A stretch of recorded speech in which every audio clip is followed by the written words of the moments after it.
Today we are talking about Codemasters being purchased by EA, and I'm joined by Ben. How are you doing? G'day. It's a pleasure to be here, Theo.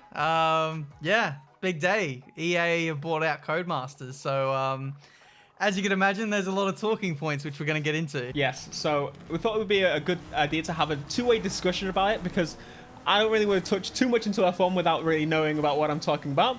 But I have some opinions, and I'd like to see your opinion on those opinions, and so on.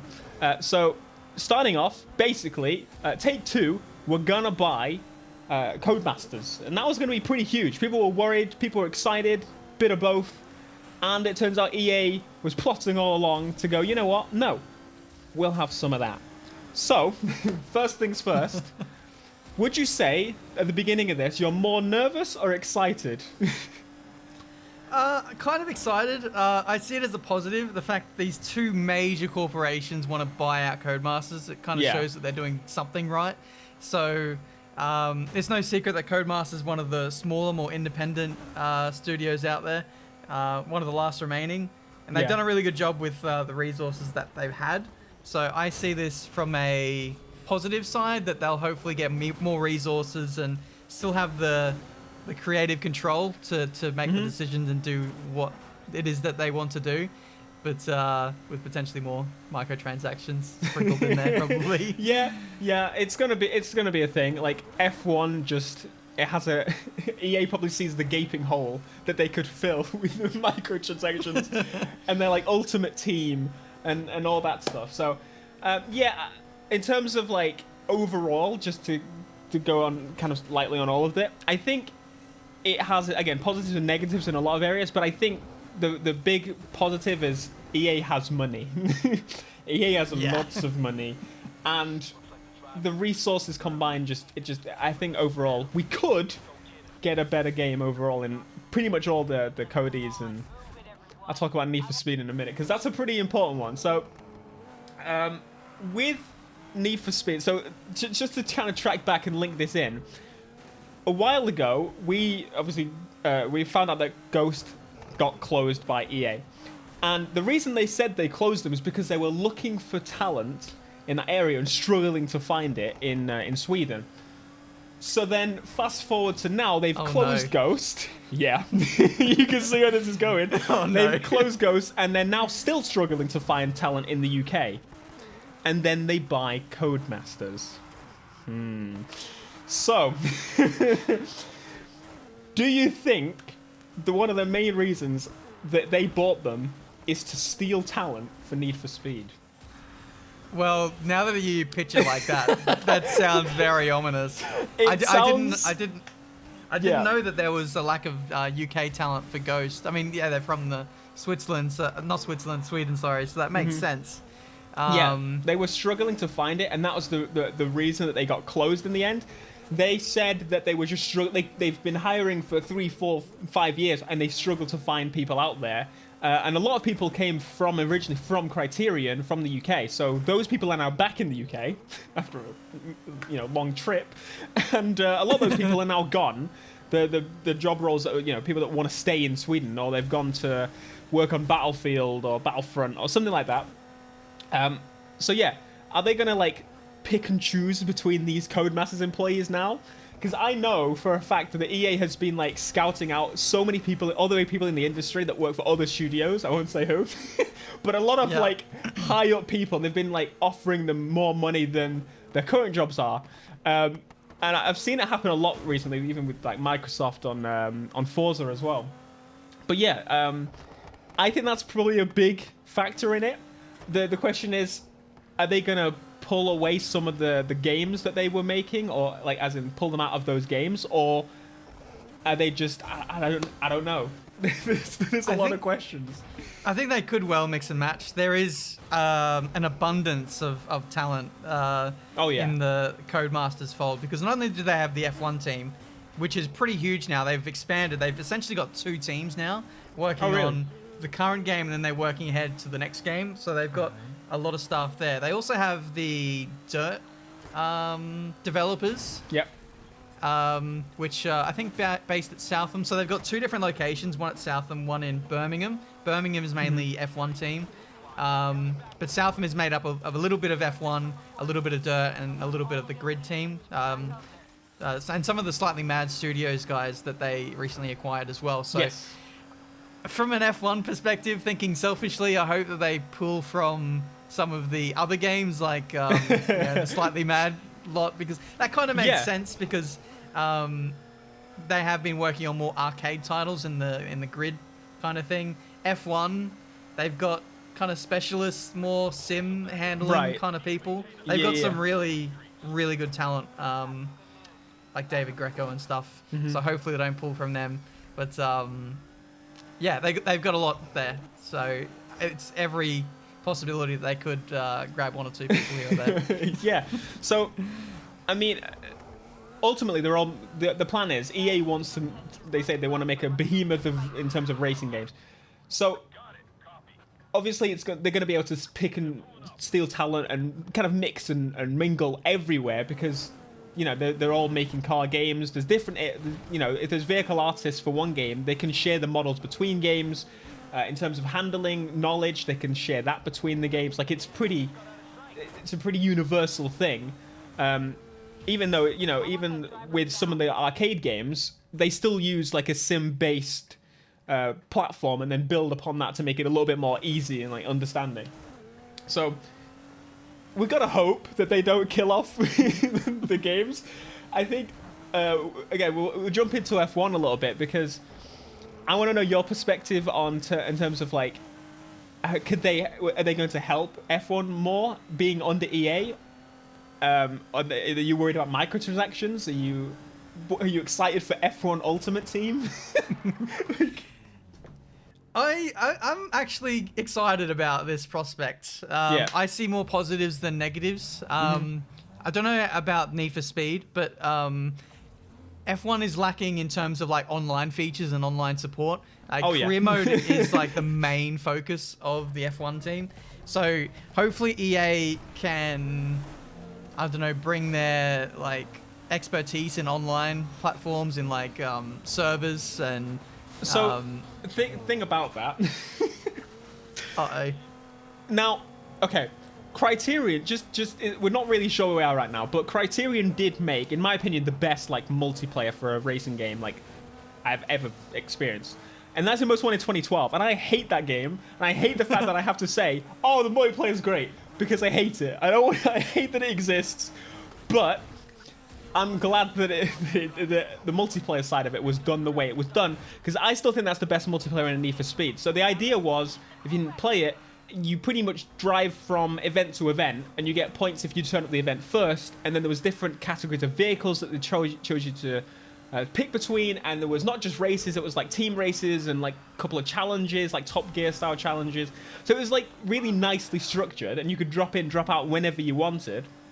But then Need for Speed Heat had no competitive multiplayer whatsoever, and it had a co-op sort of thing that you could race through the campaign together, but that's it.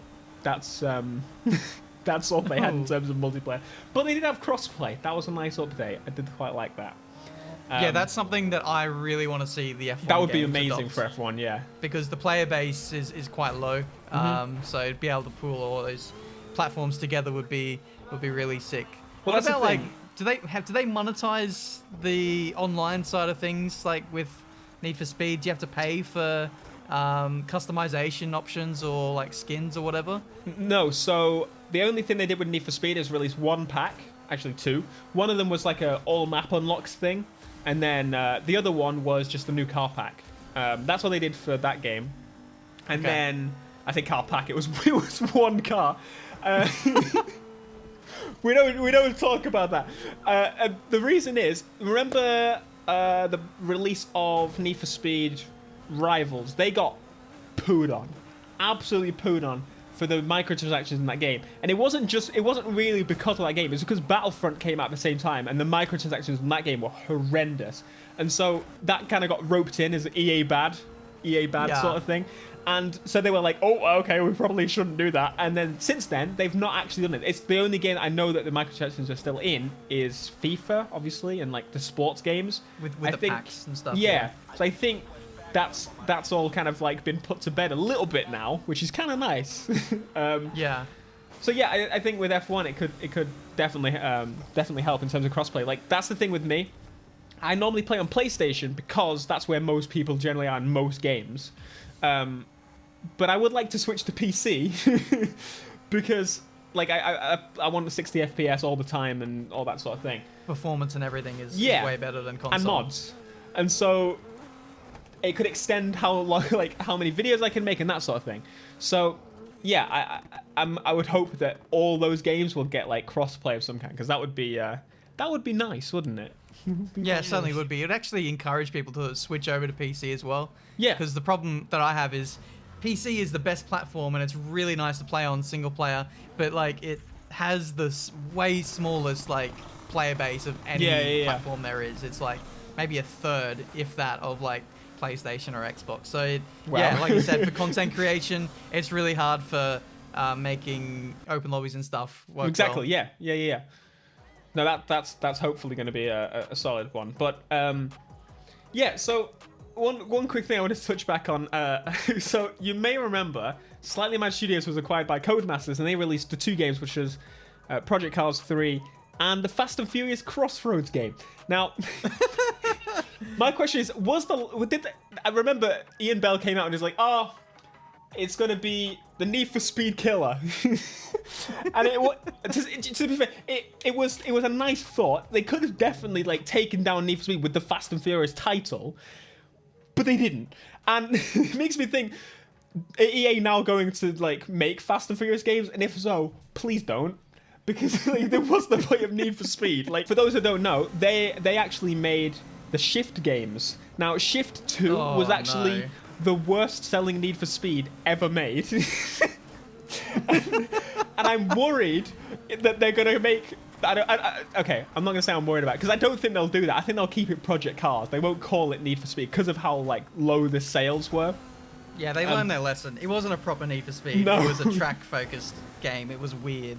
It was very weird, because it wasn't sim, but it wasn't arcade, and so it was like the camera movement was just a bit odd. The cars wobbled it was very odd. It was very odd.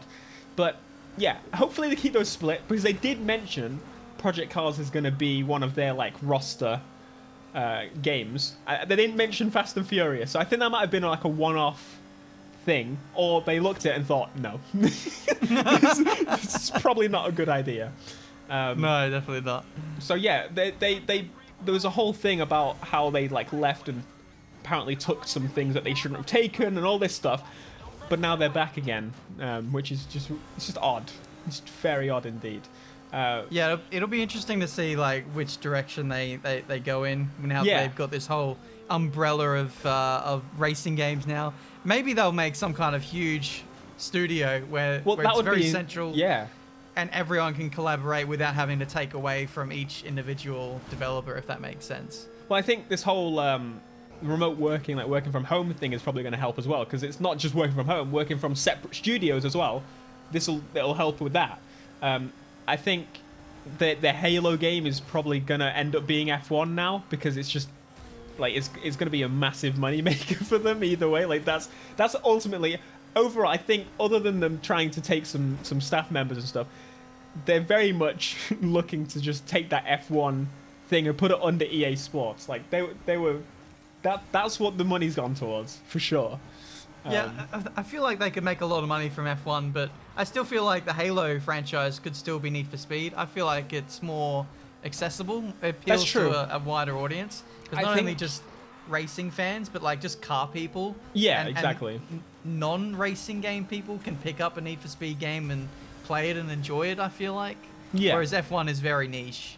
Well, so I played F1 this year and for a bit, and they definitely like added the accessibility stuff on there for this one.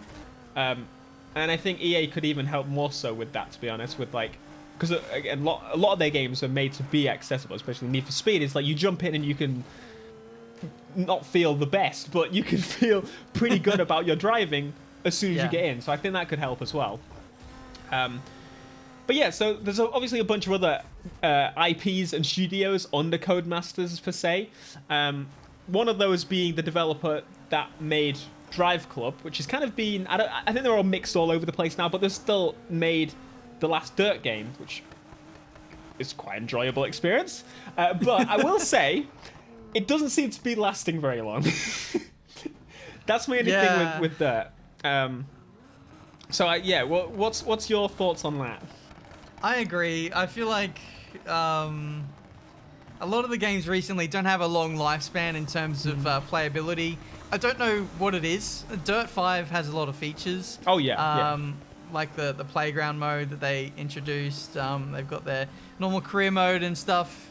The Dirt franchise is one of their bigger profiles that they've got. But you look at maybe some of their other releases, like the remastered Grid was a pretty bad one. I thought my PC really shut off there. It just went black for a second. But yeah, the remastered Grid was not great in my opinion. It felt just, I don't know, like a copy and paste. It didn't feel like there was very much new in it. I remember playing Grid Autosport. Oh no. Now, okay, so what was weird about that game is it came out, I think, when the new gen consoles came out. So it came out on PS3 and 360 when the PS4 and Xbox One came out, I think. Yeah, so it was 2014 it came out. Yeah, so I was a bit like, oh, okay, so I've got to come back to this. Which, I really enjoy it. Like, I really, really enjoyed it, but it did seem very, like, short-lived for the time that I did enjoy it. Like, I played a few hours, and I never really thought, oh, I'm going to boot this game back up again. So, again, EA has some work to do there too. I think that was the whole point of, we need to find talent because they didn't have enough people to put time into the post-launch stuff or, like, end-game stuff. They focus on the main story, and then that's it. And it's a bit like, it's a racing game. Like, online is probably going to keep people playing the longest, so surely you would put a bit more focus in there. So hopefully, they've both learnt this lesson, and together, they won't just collectively be like, yeah, we don't need endgame. What's endgame? I think the biggest problem is handling. Like, touching back on Grid Autosport, like, the handling of that game was atrocious. Very odd. It was very odd. Very light. So, it's supposed to be arcade, but it wasn't fun to drive. Like, arcade games are meant to be fun. Yeah. That's the fundamentals of any successful game. Not only, like, racing games, but if you've just got a game that's just fundamentally really fun to play, then you're on to a winner. My gripe with Need for Speed is I don't get on with the handling, and so I don't play those games 100%, very long. 100%. That's fair because it's been through so many different, like, so the handling essentially has been the exact same since Need for Speed Rivals. Okay, all they've done since then is like tweak it, try and add a bit more depth to it, but still using that like base. And 2015's handling was atrocious. It was the worst handling I've ever experienced on a game. Yeah, like, it was really bad. Horrendous. And of course, people are always like, oh, well, if you spend time on it, you can learn it and it's fine. It's still barely acceptable when you've put the time in. Like, going back to that game after playing Heat, even Heat is worlds better than that game was. Now, yeah, the handling is still not there. I think they definitely need... I think one of the main issues is probably Frostbite, which I wanted to touch on. Do you think, overall, they're going to go for that on multiple games? But yeah, Frostbite has some issues with physics, I think. And because it's an FPS engine, right? And the only vehicles you drive in Battlefield, it's still something I noticed on the modern Battlefields today. You get in a car, you drive it into a destructible thing, and it takes a few seconds for that thing to actually destroy. And that's not just netcode, that's actually in the thing as well. So I think it's Frostbite. I think there's just something not right for like handling physics in that. So with the fact that they've now got all this racing like heritage under one roof, are they going to force them all to Frostbite? Or are they going to actually put a bit more, even if they do, are they going to put a bit more detail into, you know, maybe Frostbite's not the best in terms of handling. We should probably redo the physics altogether. Like, yeah, it could go either way. It could go either way, to be honest, because we've got this thing called the Ego Engine. I think I don't know. I don't know what the exact name of it is, but we've had it since the new gen console, so F1 2015. So it's getting on a bit, and they are due for a new engine essentially, which I don't think will happen for 2021. I think it'll happen in 2022. That makes sense. So they could go Frostbite, but I don't think the Frostbite engine is advanced enough for car physics for F1. So what they might do is maybe pinch. They might create a refined version of the Ego engine and drag it across from F1 to their other titles. Yeah. That would make more sense, I think. That's what I think. Yeah, they could, run the Need for Speed on that possibly as well. Right. So I was saying they could, even if they didn't and they really wanted to stay with Frostbite, they could easily pull talent from there to help them make it a little bit better, and that's what I'm hoping for as well, because it needs it. Need for Speed needs more depth on the handling. As I said, it just feels like it's still Need for Speed Rivals, and they just tweaked it and modified it, and yeah, it's there was nothing wrong with the really old handling models like on Need for Speed Most Wanted. That was fine. Yeah, just go with that and add a bit more depth to it, and then that's it. That's all you need to do. So yeah, I mean, I guess the only other thing would be to wrap it up. I think one little thing I would want to drop in there, now that we've got all these studios and Criterion is on Need for Speed primarily, what do you think about Codemasters making a Burnout game? Oh, I hadn't even thought of that. Yeah, because that would be insane. They mentioned in the press release about them aiming to buy them. They mentioned Burnout in there, and I was like, ooh, that's interesting. Hello, I love those games back in the day. If they could do that, updated graphics, really good crash physics, and everything like that, you're onto a winner. Yeah, there's a gap in the market for that kind of game, I reckon. But it's pretty mad to think that EA will just dominate racing games. The only other studio I can think of would be the Polyphony and Playground. Microsoft. And, Microsoft Studios. I think that's it. EA, it's going to be a monopoly here. Well, hopefully it just gives more competition. Everyone ups their game, and overall we get better racing games. I think if we're all winners there, then that's, we can't complain about that. So hopefully that's the direction it's all going in. I'm holding on hope. I think things will be a lot more clear once. I think it goes through next year, the final transaction. So we'll see. But I don't know if Take-Two are going to bother fighting back. It's now a bidding war as such, but I think EA's probably got it in terms of that, because they're going to want it a lot more. I think, just from the outside, I think that's going to be it. I think they've got more headroom to even up that offer if Take-Two come back with a comeback offer. Because the amount that they can make off of F1 is could be a lot. There's a lot to get out of that. Because Codemasters have only just started, getting microtransactions into F1. They're only scratched the surface, so there's a lot more room. EA's like, oh, hello. Yeah, it's already F1 there. Ultimate Team, here we go. Yeah. Yeah. So I think we'll see. unless you have anything else, I think that pretty much rounds most of it off. Yeah, I think that's pretty much it. Yeah, just excited to see what the future of both franchises are going to be, and just hopefully we get the best racing games possible. Ultimately, yeah, we all want the best games, and in reality, as much as EA bad, holding the flag of EA bad, I think they want good games too, because we'll play for longer and they get more money. So exactly. I think overall we're all heading for the same goal. All right, that's it. Thanks for joining me. I appreciate your time, your opinions, and no worries. Yeah, it's been good fun. Maybe you can smash me at F1 at some point. And you can smash me at Need for Speed eventually. So we'll see. I'm terrible at Need for Speed. So what about an Need for Speed X F1 game? Yeah, crossover. I mean, they had the F1 car in one of the more recent games, be fair, didn't they? So yes, to be fair, F1 Race Stars. Yeah. so it's not too far off. All right. Thanks for watching. Be sure to smash a like. Let me know your opinions down below in the comments, and I'll see you in the next video. Bye. Peace.